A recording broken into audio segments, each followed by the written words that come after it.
Corona ভাইরাসের উৎস খোঁজা নিয়ে যুক্তরাষ্ট্র চীন উত্তেজনা তুঙ্গে। উহানের ল্যাব পর্যবেক্ষণের প্রস্তাব নাকচ। রাজনৈতিক ফায়দা হাসিলই উদ্দেশ্য, দাবি বেইজিংয়ের। ভারতীয় ভ্যারিয়েন্ট রোধে ফ্রান্সে গেলে 7 দিনের বাধ্যতামূলক কোয়ারেন্টাইন। দেশে এবার ফাইজারের টিকা অনুমোদন পাওয়ায় খুশি প্রবাসী বাংলাদেশিরা। সংক্রমণ কমার আশা।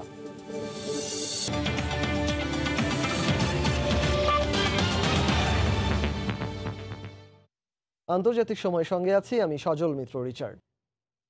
করোনা ভাইরাসের উৎপত্তি সন্ধানে আবারও উহানের ল্যাব পর্যবেক্ষণের সিদ্ধান্তে যুক্তরাষ্ট্রের তীব্র নিন্দা জানিয়েছে চীন। এটা ওয়াশিংটনের দায় চাপানোর কৌশল বলেও অভিযোগ বেইজিংয়ের।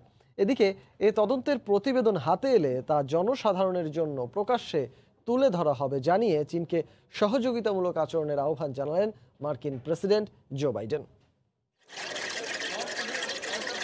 করোনা বিপর্যয়ে টালমাটাল বিশ্বে কিছুদিন পরপরই উঠছে একই প্রশ্ন, এই প্রাণঘাতী ভাইরাসের উৎপত্তি কোথায়? সে প্রশ্নের উত্তর পেতে আবারও চীনের গবেষণাগারকেই দায়ী করে মার্কিন প্রেসিডেন্ট জো বাইডেন তদন্তের নির্দেশ দেয় ওয়াশিংটনের কঠোর সমালোচনা করেছেন চীনা পররাষ্ট্র মন্ত্রণালয়ের মুখপাত্র ঝাও লিজিয়ান। তার অভিযোগ, এই ইস্যুতে যুক্তরাষ্ট্র রাজনৈতিক দোষারোপ ও দায় চাপানোর কৌশল নিয়েছে।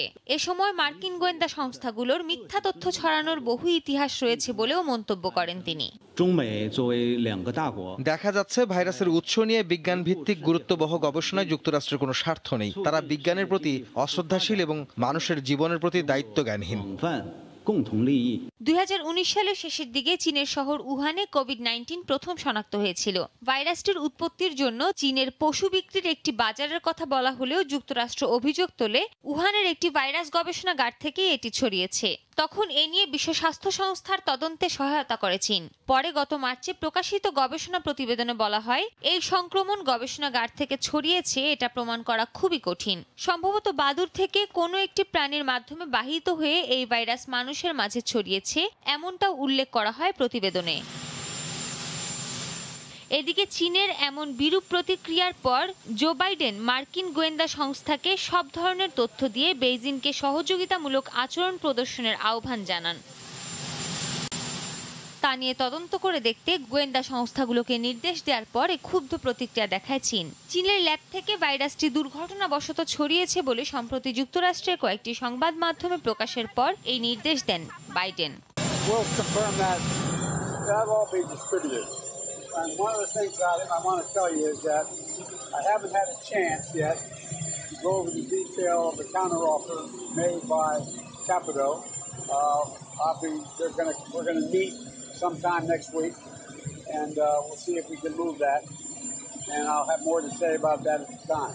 এ সময় 90 দিনের মধ্যে প্রতিবেদন হাতে পেলে সেটি জনসম্মুখে তুলে ধরা হবে বলেও আশা প্রকাশ করেন বাইডেন। সৃষ্টি ঘটক, সময় সংবাদ। ফ্রান্সে ব্যাপক হারে চলছে করোনা টিকাদান। ফাইজার ও বায়োএনটেকের টিকার প্রতি আগ্রহ বেশি দেশটির সাধারণ মানুষের। এদিকে ভারতীয় ভ্যারিয়েন্টের সংক্রমণ রোধে দেশটিতে ভ্রমণে 7 দিনের কোয়ারেন্টাইন বাধ্যতামূলক করা হয়েছে। বিস্তারিত প্যারিস থেকে সহকর্মী লুৎফুর রহমান বাবুর প্রতিবেদনে। ফ্রান্সে করোনা রোধে ভ্যাকসিন হিসাবে Pfizer, BioNTech, Johnson and Johnson, Moderna ও অ্যাস্ট্রাজেনিকার কার্যক্রম চলছে। এর মধ্যে দেশটিতে 2,37 লাখেরও বেশি মানুষ প্রথম ডোজের করোনার টিকা আর 1,13 লাখেরও বেশি মানুষ দ্বিতীয় ডোজের করোনার টিকা গ্রহণ করেছেন। অন্যান্য টিকার পাশাপাশি বায়োনটেক, ফাইজারের টিকার প্রতি সাধারণ মানুষের আগ্রহ কিছুটা বেশি বলেই জানা গেছে। আমি ফাইজারের টিকা নিয়েছি আর পার্শ্ব প্রতিক্রিয়া নেই বললেই চলে, তবে একটু ব্যথা অনুভব করেছিলাম। ডাক্তারের পরামর্শে আমি ডলিপ্রিন খেয়েছি, তবে ব্যথা কমে যায়। ইতিমধ্যে আমাদের বাংলাদেশি ভাইরা সবাই প্রতিদিন টিকা নিচ্ছে। সেই ক্ষেত্রে বাংলাদেশিদের পছন্দ, বাংলাদেশি যারা আছেন তাদের পছন্দ ফাইজার টিকা, এবং প্রতিটি জায়গায় যেখানে টিকা দেওয়া হচ্ছে সব জায়গাতেই বাংলাদেশি ভাইদের একটা ভিড় লক্ষ্য করা যাচ্ছে এবং ইতিমধ্যে অনেকেই টিকা নিয়েছেন। আস্তে আস্তে দেশে যে পরিমাণ করোনার ভ্যাকসিন মানুষ নিচ্ছে তাতে আর বেশি দিন যদি এভাবে কন্টিনিউ করা হয় এবং মানুষের যে এখন যে শারীরিক যে উন্নতির দিকে যাচ্ছে তাতে মনে হচ্ছে আমার কাছে যে আর কিছুদিন এভাবে যদি চলতে থাকে এবং সব কিছু যদি আমাদের অনুকূলে থাকে তাহলে হয়তো আমাদের এই করোনা যে মহামারী থেকে মানুষ উত্তরণ পাবে এবং আমরাও সেই আগের একটা জীবন আমরা ফিরে পাবো। এদিকে যুক্তরাজ্য থেকে ফ্রান্সে প্রবেশের ক্ষেত্রে 7 দিনের বাধ্যতামূলক কোয়ারেন্টাইনের ঘোষণা করেছে ফ্রান্স সরকার। যুক্তরাজ্য যুক্তরাজ্যে ইন্ডিয়ান ভেরিয়েন্ট ছড়াচ্ছে, এমন কারণেই এই সিদ্ধান্ত নেওয়া হয়েছে বলে সরকারের তরফ থেকে জানানো হয়েছে। এদিকে বিশ্বের বিভিন্ন দেশে নানা ভেরিয়েন্ট ও অধিক হারে করোনার সংক্রমণের কারণে 16টি দেশ থেকে যে কোনো নাগরিক ফ্রান্সে প্রবেশের ক্ষেত্রে 10 দিনের বাধ্যতামূলক কোয়ারেন্টাইনের ঘোষণা দেওয়া হয়েছিল সরকারের তরফ থেকে। আর কোয়ারেন্টাইন কেউ না মানলে সেক্ষেত্রে নির্দিষ্ট কর্তৃপক্ষ জরিমানাও করছে। এদিকে ফ্রান্সে করোনার সংক্রমণ আগের তুলনায় অনেক কম, আর মৃতের সংখ্যা অনেক কমে এসেছে। ধীরে ধীরে পরিস্থিতি উন্নতির দিকেই যাচ্ছে। একদিকে ভ্যাকসিন কার্যক্রমের গতি বাড়ানো হচ্ছে, অন্যদিকে করোনার সংক্রমণ রুখতে সরকারের তরফ থেকে নেওয়া হচ্ছে নানা উদ্যোগ। বর্তমানে করোনা পরিস্থিতি যেভাবে নিয়ন্ত্রণে আসছে তা ধরে রাখতে পারলে স্বাভাবিক অবস্থায় ফিরতে হয়তো আর বেশি অপেক্ষা করতে হবে না, এমন প্রত্যাশাই সাধারণ মানুষের। মোহাম্মদ লুৎফর বাবু, সময় সংবাদ, প্যারিস। জরুরি ভিত্তিতে বাংলাদেশে ফাইজারের টিকার অনুমোদন দেয়ায় দেশের মানুষ উপকৃত হবেন বলে মত জার্মানিতে বসবাসরত প্রবাসী বাংলাদেশিদের। জার্মানি ও যুক্তরাষ্ট্রের যৌথ উদ্যোগে তৈরি টিকাটি সব ধরনের করোনা ভাইরাসের বিরুদ্ধে আসলেই কতটুকু কার্যকর সে বিষয়ে জানাচ্ছেন সহকর্মী বিটু বড়ুয়া। করোনাকে রুখে দিতে যুক্তরাষ্ট্র ও জার্মানি ছাড়াও ইউরোপ ও স্ক্যান্ডিনেভিয়ার দেশগুলোতে যে টিকাটি সাধারণ মানুষের আগ্রহ কাটছে সেটি বায়োএনটেক ও ফাইজারের টিকা BNT162b2। এটি ইউরোপীয় মেডিসিন এজেন্সির অনুমোদন প্রাপ্ত টিকাগুলোর মধ্যে নানা কোভিড ভ্যারিয়েন্টের বিরুদ্ধে সবচেয়ে বেশি কার্যকর। শুধুমাত্র জার্মানিতেই টিকা নিয়েছেন এমন মানুষের সংখ্যা এখন প্রায় 5 কোটি। এরই মধ্যে করোনার ভারতীয় ভ্যারিয়েন্টের বিরুদ্ধে এই ভ্যাকসিন 75% কার্যকর বলে জানা গেছে। একই সাথে টিকাটি ঘরোয়া ফ্রিজে 2 থেকে 8 ডিগ্রিতে কমপক্ষে মাস খানেক সংরক্ষণ করা যাবে বলেও জানিয়েছেন মার্কিন গবেষকরা। এই অবস্থায় বাংলাদেশে টিকাটির অনুমোদন একটি যুগোপযোগী সিদ্ধান্ত বলছেন জার্মান এই বিশেষজ্ঞ। আমি মনে করি এটি দারুণ খবর। বাংলাদেশও ফাইজারের টিকার অনুমোদন দিয়েছে। জার্মানিতেও এই টিকা নেয়ার প্রতি সাধারণ মানুষের আগ্রহ বেশি। তবে টিকা গ্রহণের পর তেমন কোনো পার্শ্ব প্রতিক্রিয়া না থাকলে টিকাটির 2 ডোজ নেয়ার পর 2 থেকে 6 মাসের মধ্যেই গ্রহীতার শরীরে পরিপূর্ণ রোগ প্রতিরোধ ক্ষমতা সৃষ্টি হবে। এদিকে জার্মানিতে চলমান টিকা কার্যক্রমের অংশ হতে পেরে দারুণ খুশি প্রবাসী বাংলাদেশিরা। দিনের পর দিন টিকা গ্রহণের প্রতিও বাড়ছে সবার আগ্রহ। যারা বাঙালিরা নিয়েছেন তাদেরও কোনো রকম পার্শ্ব প্রতিক্রিয়া দেখা যায়নি। তো ধারণা করা যাচ্ছে আমরা খুব তাড়াতাড়ি সমগ্র জার্মানিতে সর্বসাধারণের জন্য এই টিকাটা তাদেরকে সরবরাহ করা হবে। জার্মান ভ্যাকসিন বিশেষজ্ঞরা বলছেন বাংলাদেশ যেহেতু ঔষধ শিল্পে ব্যাপক সক্ষমতা অর্জন করেছে, তাই যে কোনো ধরনের টিকার পেটেন্ট নিয়ে উৎপাদনে এগিয়ে এলে উপকৃত হবে দেশের সাধারণ মানুষ, সেই সাথে কমবে আমদানি নির্ভরতাও। নিরন্তর গবেষণার আন্তর্জাতিক মান রক্ষা করা গেলেই যে কোনো দেশেই যে কোনো ধরনের টিকা তৈরি সম্ভব বলছেন জার্মানির ভ্যাকসিন বিশেষজ্ঞরা। জার্মানির বার্লিন থেকে বিটু বড়ুয়া, সময় সংবাদ। গেল একদিনে বিশ্বজুড়ে করোনায় মারা গেছেন 11,500-এর বেশি মানুষ, আর আক্রান্ত হয়েছেন 5,037-এর বেশি। এর মধ্যে ভারতেই নতুন করে মারা গেছেন 3,500 মানুষ। তবে দেশটিতে অনেকদিন পর কমেছে শনাক্তের সংখ্যা। বৃহস্পতিবার আক্রান্ত হয়েছেন প্রায় 1,80,000 মানুষ। এদিকে ব্রাজিলে গেল 24 ঘন্টায় করোনায় মারা গেছেন 2,000-এর বেশি মানুষ। যুক্তরাষ্ট্রের মৃতের সংখ্যা অপরিবর্তিত রয়েছে। নতুন করে মারা গেছেন 6 শতাধিক। ইউরোপের দেশগুলোতে স্বাভাবিক হতে শুরু করেছে করোনা পরিস্থিতি। ধীরে ধীরে বিধিনিষেধ শিথিল করছে বিভিন্ন দেশ। ভারতের রাজধানী দিল্লিতে ব্ল্যাক ফাঙ্গাসকে মহামারী রোগ হিসেবে ঘোষণা করা হয়েছে। বৃহস্পতিবার একদিনে 153 জনের শরীরে রোগটি শনাক্ত হওয়ায় একে মহামারী হিসেবে ঘোষণা করলেন দিল্লির উপরাজ্যপাল অনিল বাইজাল। ভারতে করোনার ভয়াবহতার মধ্যেই নতুন সংখ্যা এই ব্ল্যাক ফাঙ্গাস। দেশটিতে নতুন করে এই রোগে সংক্রমিত হয়েছেন আরও 2,000। সংক্রমণের সংখ্যা বাড়তে থাকায় ইতোমধ্যে ব্ল্যাক ফাঙ্গাসকে মহামারী ঘোষণা করছে ভারতের বিভিন্ন রাজ্য। কাতারে করোনা পরিস্থিতি নিয়ন্ত্রণে আসায় শুক্রবার থেকে প্রথম ধাপে তুলে নেওয়া হচ্ছে বিধিনিষেধ। বিধিনিষেধ প্রত্যাহার হওয়ায় স্বস্তি প্রকাশ করেছেন প্রবাসী বাংলাদেশি ও ব্যবসায়ীরা। দীর্ঘ 2 মাস পর বৃহস্পতিবার দেশটির করোনা মৃত্যুশূন্য দিন পার করেছে। কাতার প্রতিনিধি আনোয়ার হোসেন মামুনের তথ্য ছবি নিয়ে রিপোর্ট। কাতারে করোনার দ্বিতীয় ঢেউয়ে সংক্রমণ বেড়ে যাওয়ায় গত এপ্রিলের 9 তারিখে কঠোর বিধিনিষেধ আরোপ করে দেশটির সরকার। বন্ধ করে দেয়া হয় সরকারি বেসরকারি বহু প্রতিষ্ঠান। দেশটিতে গণহারে ভ্যাকসিন প্রয়োগের কারণে অনেকটা নিয়ন্ত্রণে করোনা আক্রান্তের সংখ্যা। দেশটিতে তুলে নেওয়া হচ্ছে কঠোর বিধিনিষেধের বেড়াজাল। 4 ধাপে উঠিয়ে নেওয়া হবে এই নির্দেশনা। এতে খুশি প্রবাসী বাংলাদেশিরা। কাতারে করোনা ভাইরাসের কারণে যে বিধিনিষেধ ছিল ওগুলা উঠে দেওয়ার কারণে আমরা যারা ব্যবসায়ী আছি এবং কর্মকর্তা আছে, কর্মচারী আছে, সকলের স্বস্তির নিঃশ্বাস ফেলতে পারবে বলে আমি আশা করি। দোকানপাট, সেলুন, এখন যাবতীয় যা কিছু আছে ইনশাল্লাহ আগের মতো শিথিলতা হয়ে যাচ্ছে। কাতার সরকারকে অনেক অনেক ধন্যবাদ। আগামী 18ই জুন দ্বিতীয় ধাপ, 9 জুলাই তৃতীয় ধাপ, 30শে জুলাই চতুর্থ ধাপে একেবারে প্রত্যাহার করা হবে বিধিনিষেধ। মূলত দেশটিতে গণহারে ভ্যাকসিনেশন কার্যক্রম অব্যাহত থাকায় দৈনিক আক্রান্তের সংখ্যা কমে আসছে বলে মনে করছেন বিশেষজ্ঞরা। সময় সংবাদ, কাতার। স্পেনে লকডাউন শিথিল হওয়ায় জনমনে স্বস্তি ফিরেছে। রাস্তাঘাট, বার, রেস্তোরাঁ, শপিং মল সহ সব জায়গাতেই মানুষের ভিড় লক্ষ্য করা যাচ্ছে। যেন খাঁচায় এতদিন বন্দি স্পেনবাসী মুক্ত বাতাসে শ্বাস নিতে পারছেন। স্পেন প্রতিনিধি সাইফুল আমিনের তথ্যচিত্রে ডেস্ক রিপোর্ট। মহামারীকালে বিধিনিষেধের বেড়াজালে আটকে গোটা বিশ্ব। দীর্ঘ সময় ঘরবন্দি অবস্থাতেই কেটেছে পৃথিবীর বিভিন্ন দেশের মানুষের। তবে করোনার প্রকোপ কমায় ধীরে ধীরে শিথিল হচ্ছে লকডাউন। এবার স্পেনে কড়াকড়ি তুলে নেয় স্থানীয়দের পাশাপাশি প্রবাসী বাংলাদেশিদের মাঝেও আনন্দ আর স্বস্তি ফিরেছে। অনেক দিন এই করোনার কারণে ব্যবসা বাণিজ্য সবারই অনেক ডাউন ছিল। ব্যবসা বাণিজ্য কেউ সুবিধা করতে পারেন নাই। এখন তো আলহামদুলিল্লাহ করোনা শেষ হয়েছে, লকডাউন কমছে, লকডাউন শিথিল করায় এখন খুব ভালো ব্যবসা চলে সবার। লকডাউন থাকার কারণে আমরা অনেকে কর্মহীন ছিলাম এবং খুব কষ্টে জীবনযাপন করেছি।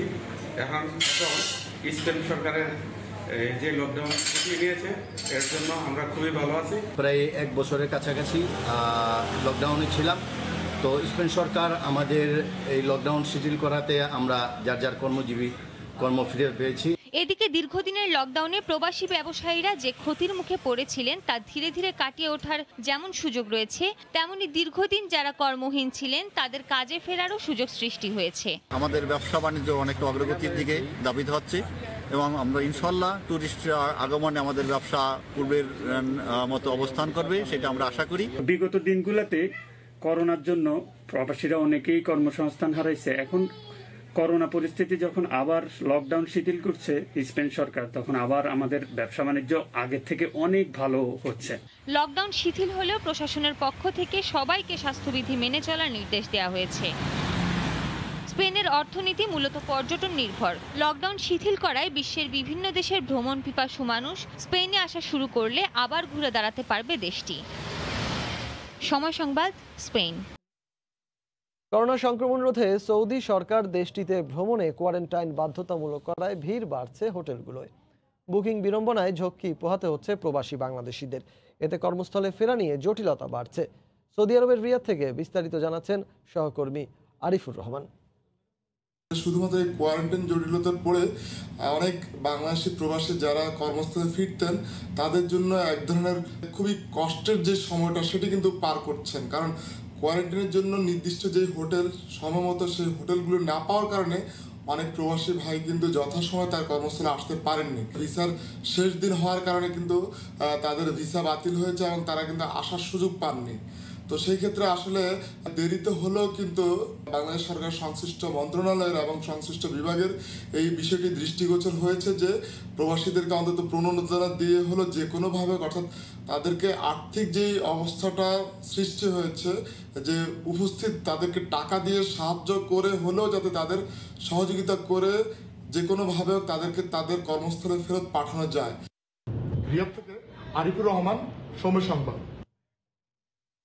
বহুল আলোচিত নোয়াখালীর ভাসানচরে প্রথমবারের মতো সিজারিয়ান অপারেশনের মাধ্যমে জন্ম নিল এক কন্যা শিশু। ভাসানচরের গণস্বাস্থ্য কেন্দ্রে বৃহস্পতিবার বিকেলে সিজারিয়ান অপারেশন সম্পন্ন হয়। বর্তমানে মা ও তার কন্যা শিশু দুজনই সুস্থ রয়েছে। বিস্তারিত জানাচ্ছেন কমল দে। প্রথমবারের মতো ভাষাঞ্চলে কোনো প্রসূতি মায়ের সিজারিয়ান অপারেশন হয়। বৃহস্পতিবার বিকেলে 1 ঘন্টার মধ্যে অপারেশন কার্যক্রম সম্পন্ন হয়েছে। 25 বছর বয়সী রোহিঙ্গা নারী দিলবাহারের ঘরে জন্ম নেয় সিজারিয়ান কন্যা শিশু। সিজারিয়ান অপারেশনের নেতৃত্বে দেওয়া চিকিৎসক রুমানা চৌধুরীর নামে নামকরণ করা হয়েছে এই শিশু কন্যার। আমার পুরো টিম ম্যানেজ করেছি পেশেন্টটাকে এবং সাকসেসফুলি আমরা খুব সুন্দর একটা ফিমেল বেবি ডেলিভার করেছি। ঘূর্ণিঝড় ইয়াসের প্রভাবে সাগর উত্তাল অবস্থায় দিলবাহারের প্রসব বেদনা শুরু হলে হাতিয়া বা নোয়াখালী নেওয়া ঝুঁকিপূর্ণ ছিল। এই অবস্থায় ভাষাঞ্চলের গণস্বাস্থ্য কেন্দ্রে সিজারিয়ান অপারেশনের প্রস্তুতি নেওয়ার পাশাপাশি ঢাকা থেকে নিয়ে আসা হয় 4 চিকিৎসককে। মা এবং বাচ্চা দুজনেই সম্পূর্ণরূপে সুস্থ আছে। এটা সম্ভব হয়েছে বাংলাদেশ নেভি, ট্রিপল-RC এবং নোয়াখালী সিভিল সার্জন অফিসের সহযোগিতার মাধ্যমে। আমরা এবং গণস্বাস্থ্যের উভয়ের যৌথ সহযোগিতায় সিজারিয়ান সেকশন অপারেশনটি সুষ্ঠুভাবে সম্পন্ন করতে পেরেছি। প্রথমবারের মতো সিজারিয়ান অপারেশনের মাধ্যমে একজনের জন্ম হলো। এখন পর্যন্ত ভাষাঞ্চলে 171 জন শিশুর স্বাভাবিক ডেলিভারি হয়েছে। কন্যার বাবা হয়ে উচ্ছ্বসিত দিলবাহারের স্বামী।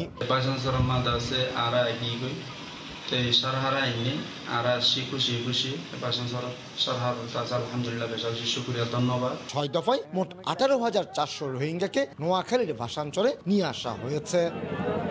কমল দে, সময় সংবাদ, নোয়াখালী, ভাষাঞ্চল।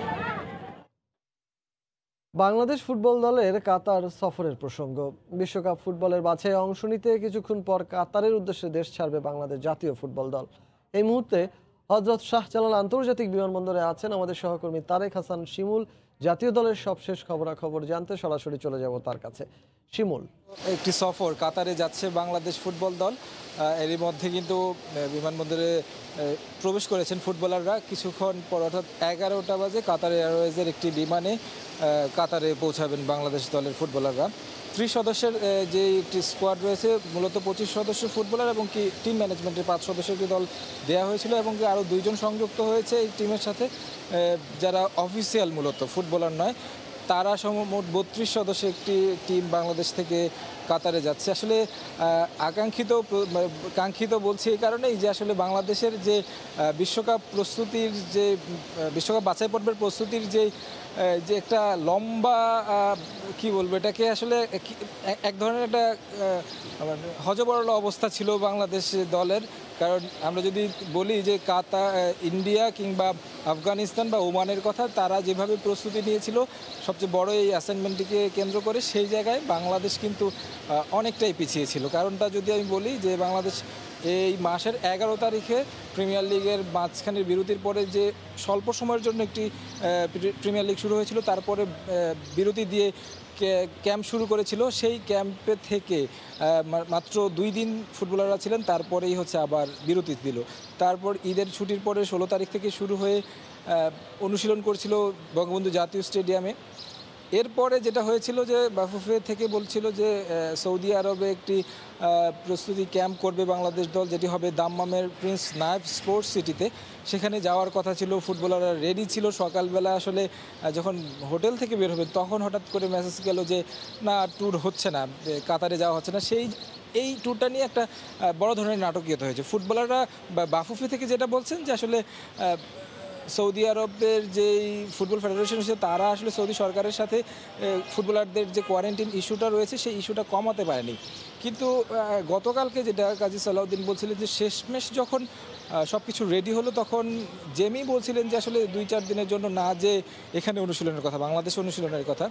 এই বিষয়টা নিয়ে আজকে আসলে এয়ারপোর্টে প্রবেশের পূর্বে জেমিকে আমরা জিজ্ঞেস করেছিলাম যে আসলে শেষ মুহূর্তেও যদি দাম্মামে যেত, ওই ওয়েদারের সাথে বাংলাদেশ কাতারের যে ওয়েদার, দাম্মাম এবং কাতারের ওয়েদার কিন্তু একেবারে সিমিলার।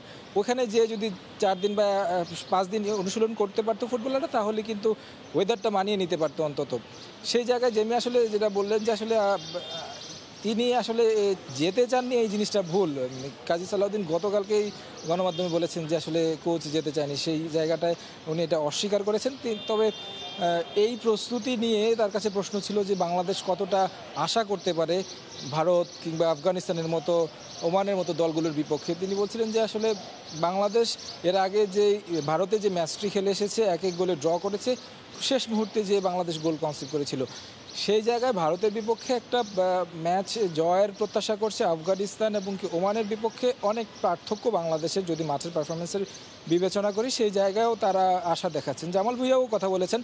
জামাল ভুঁইয়া যেটা বলছিলেন যে ফুটবলার হিসেবে নিশ্চয়ই চাইবে যে বিশ্বকাপ বাছাইয়ের এই একটা গুরুত্বপূর্ণ জায়গায় ভালো কিছু করতে, কিন্তু তার একটা বড় আক্ষেপ ছিল, বারবারে বলেছিলেন যে এর আগে যখন বাংলাদেশ অনুশীলন হচ্ছিল তখন তিনি বলছিলেন যে প্রস্তুতি ম্যাচটা যদি আমরা খেলতে পারতাম কোনো একটি জাতীয় দলের বিপক্ষে, তাছাড়া যদি দেশের বাইরে কোনো একটি ক্যাম্প হতো সেই জায়গায় কিন্তু বাংলাদেশের ফুটবলাররা একটু এগিয়ে থাকতো।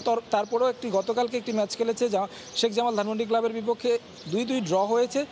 তিনি বলছেন যে ফুটবলাররা একটা রিদমের মধ্যে এসেছে এই প্রস্তুতি ম্যাচের মধ্য দিয়ে।